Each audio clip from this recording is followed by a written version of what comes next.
ابھی ہنس رہے ہیں یار آپ مجھے ہنستے ہیں نا جب، تو میں ذرا تھوڑا سا دوسری سائڈ پہ چلا جاتا ہوں کہ کوئی چیز شاید آپ راشن کر رہے ہیں.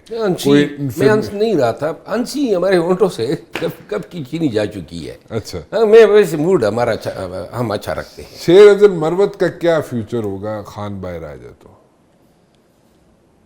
ہاں، خان اگر باہر آ جائے مجھے خوشی ہوگی، اور اس کے بعد جو ہے تھوڑا ریلیکس بھی ہو جائیں گے. اور پھر جو ہے خان جس دن باہر آ گیا نا، یہ جو راہ سا نہ تھا ہے وہ بھی میں خود ختم کروں گا، کیونکہ خان کے باہر آنے تک میں منتظر ہوں. باقی میں نے کوئی سیاست نہیں کرنی.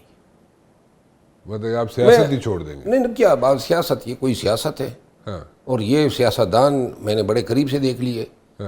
یعنی انسانیت تو چھوڑے نا، وہ چلتے پھرتے ڈبے ہیں، بغض سے، کینے سے، جھوٹ سے، چغل خوریوں سے بھری ہوئی ہے. پیچھے سے جو ہیں یہ سوشل میڈیا جو ہیں جس طرح بینڈ باجے کی طرح بجتا ہے لوگوں کے خلاف. اس لیے کوئی فائدہ ہے؟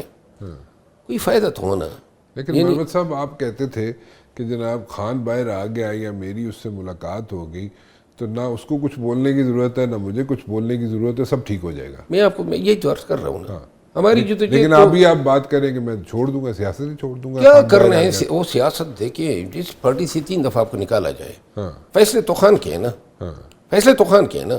خان کو پتہ نہیں ہے میں نے ان کے لیے کیا کیا ہے، اور میں نے ان لوگوں کے لیے تو نہیں کیا نا جو آج کل پارٹی پہ جو ہیں براجمان ہیں مناصب پہ.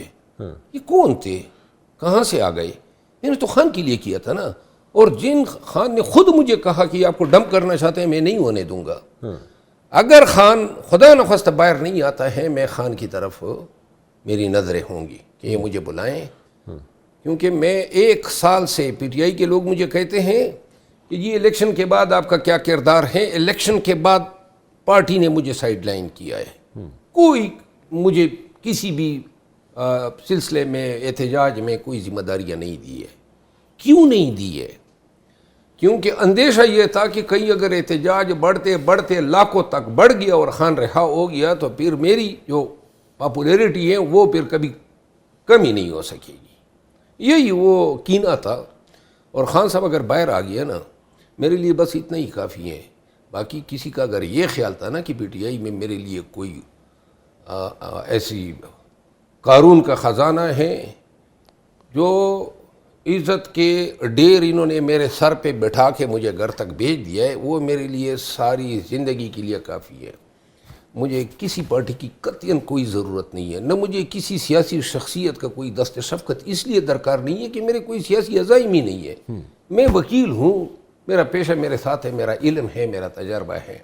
اور نہ مجھے کسی کی طرف، نہ میں نے کوئی وزیر بننا ہے، نہ میں نے کہیں دوبارہ الیکشن کرنا ہے. ان کو غلط فہمی تھی. آخر میں مجھے کبھی اسٹیبلشمنٹ کا جو ہے انہوں نے الزام تراشی کی کہ یہ انہوں نے کبھی سوچا تھا کہ یہ جو جلسے جلوس میں کروں گا یہ پی ٹی آئی کو جو ہے انہوں نے دڑن تختہ کرنا تھا اور ہم اٹھا رہے تھے. ان کو غلط فہمی ہے کہ میرے کوئی کسی سے نیکی کی توقع ہے، مجھے کسی کا دست شفقت درکار ہے. میں کسی کا دست بازو بننا چاہتا تھا تکلیف میں. مجھے کسی کی کوئی مدد درکار نہیں ہے. آئی ایم گڈ، اور میرے پاس اللہ کا دیو کسی چیز کی کمی نہیں ہے. اور نہ کبھی یاد رکھیں کہ کبھی ان کے آگے میں کبھی ہاتھ پھیلاؤں گا، اور نہ مجھے کبھی ضرورت ہے. کیا یہ ساری چیزیں جو 3 دفعہ آپ کے ساتھ جو یہ یہاں پہ ٹریلر چلا، let me put it this way, trailer ہی کہہ سکتے ہیں اس کو، 3 دفعہ نکالا گیا، یہ اس لیے تو نہیں نکالا گیا کہ یہاں پہ پی ٹی آئی کے آئس بریکنگ ہوئی ود مولانا فضل الرحمان، وہاں پہ جناب بات چیت کا ایک سلسلہ شروع ہو گیا 13-14 سال کے بعد، اور وہ سلسلہ شروع ہوا اور اس میں انہوں نے ہو سکتا ہے تھوڑا سا پیسیفائی کرنے کے لیے مولانا فضل الرحمان کو آپ کو جناب سائڈ لائن. مولانا صاحب نے تو باقاعدہ ایک پیغام دیا تھا، اور میں اس شخص کا احتراماً نام نہیں بتاتا ہوں لیکن شاید وہ آپ کا پروگرام دیکھتا ہوگا، بہت بڑا نام ہے پی ٹی آئی میں. ان کے ذریعے پیغام دیا تھا خان کو. دیکھیے میں آپ کو عرض کروں، یہ سیاست اتنی گندی چیز ہے، 5-6 اشخاص کے علاوہ کسی کو میرا چہرہ ہی اچھا نہیں لگتا. تو لہٰذا باڑ میں جائے یہ سیاست. کون سے ہم نے یہاں پارٹیاں بنانی ہیں، کوئی ہمارے ہم نے آگے کہیں جھنڈے گاڑنے تھے. ایک پاکستان کو ضرورت تھی، خان کو ضرورت تھی، کڑے وقت میں نکل آئے، یہاں تک پہنچ گئے. آگے سے یہاں تک پہنچنا بھی اگر ان کو پتہ ہوتا کہ شاید ہم ادھر پہنچیں گے اور ایک وقت میں اس طرح، تو وہ بھی ان کا بس. لیکن ان کو میں خود بتانا چاہتا ہوں ہماری کوئی مقاصد نہیں ہے، وہ ایسے ہی ہم سے خائف ہے. ہاں البتہ ایک بات ہے، کبھی زندگی بھر کسی کے آگے ہم جھوٹ پہ، زبردستی پہ اور ظلم پہ سرنگو ہونے والے نہیں ہیں. دونوں جو ہیں اپنا کام کریں. وہ کہتے ہیں نا غم غلام نبی کرے گا. ایک وقت ایسا بھی آتا ہے کہ بھروسہ ہی ختم ہو جاتا ہے، اور بھروسہ ٹوٹنے کی آواز تو نہیں ہوتی ہے لیکن اس کی گونج ساری عمر سنائی دیتی ہے. میں اپنی مثال دیتا ہوں. بار بار نکالا گیا، ٹھیک، بے توقیر کیا گیا، چلیں جی آپ نے نکالنا تھا نکال دیا، بات ختم. یعنی آپ مجھے بلا کے بھی مجھے کہہ سکتے تھے کہ بھئی آپ استعفیٰ دے دیں، لیکن آپ نے ذلیل کرنا تھا. اس کے بعد نکالنے کے بعد آپ نے سوشل میڈیا میرے پیچھے لگا دی، گالم گلوچ شروع ہو گیا. پھر جن کے اشارے پہ لگی ہیں ان کا بھی مجھے علم ہے. اب میں کس طرح ان کو معاف کر سکتا ہوں؟ یعنی ایک ہر چیز کی ایک حد ہوتی ہے نا. بعض چیزیں ایسی ہوتی ہیں دل میں ایسے بیٹھ جاتی ہے کہ آپ ان کو کرچ نہیں سکتے ہیں. کم از کم میں تو نہیں کرچ سکتا ہوں کم وقت میں، چاہے اس کا کوئی نتیجہ ہو. نمبر 1. نمبر 2 بات، پاکستان تحریک انصاف نے متعدد مواقع پہ خان کی اجازت سے ڈائیلاگس کیے. یہ لیڈر آ کے جھوٹ بولتے ہیں. ہم کمیٹیز میں ڈسکس کرتے تھے، ہماری طرف سے لوگ نامینیٹ ہوتے تھے، وہ آ کے ہمیں اپڈیٹ بتاتے تھے، آج یہ ہوا آج وہ ہوا. بلکہ ایک وقت میں تو مجھے بھی اس پروسیس کے ساتھ ایسوسیٹ کروایا جا رہا تھا. لیکن جب سوشل میڈیا پہ آتے تھے تو جناب علی وہاں پہ غلط بیانیاں. اب مجھے سمجھ نہیں آ رہی ہے پاکستان میں یہ کلچر کیوں ہے سیاست کا کہ عوام کو جھوٹ بتانا ہے، میڈیا کو غلط بیانی کرنی ہے، اور حقیقت میں کوئی اور چیز چل رہی ہوتی ہے اور بعد میں پکڑے بھی جاتے ہیں نا اپنے جھوٹ کی وجہ سے. پاکستان تحریک انصاف نے 3 مذاکرات ایسے کیے جو اعلیٰ اعلان تھے اور جس کا اعتراف کیا گیا.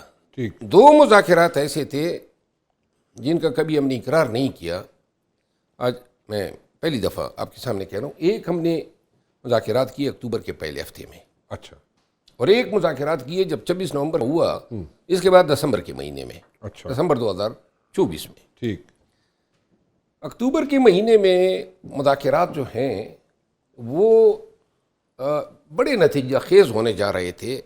یعنی کہ آج میں پہلی دفعہ آپ کو بتا رہا ہوں کہ اس میں یہ بھی شامل تھا کہ خان صاحب جو ہیں 45 دن کے ایام کے اندر عیسیٰ خیل کے حلقے سے ان کے الیکشن ہو جائیں گے اور خان صاحب ایوان میں بھی آ جائیں گے. اچھا، اچھا، 45 دن کے اندر 45 دن کے اندر، اچھا، اور 15 دن میں رہاؤ ہونا تھا اور 45 دن کے اندر انہوں نے ادھر آنا تھا. اچھا، یہ اکتوبر کی بات ہے. اکتوبر 2024 کی. ٹھیک، اور اس پہ پہلے ڈائیلاگ جو ہوا خان کے ساتھ جیل میں 2 اکتوبر کو ہوا.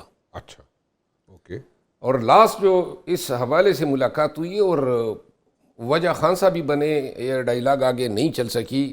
جمعرات کو ملاقات ہوئی، اگلے دن جمعہ تھا.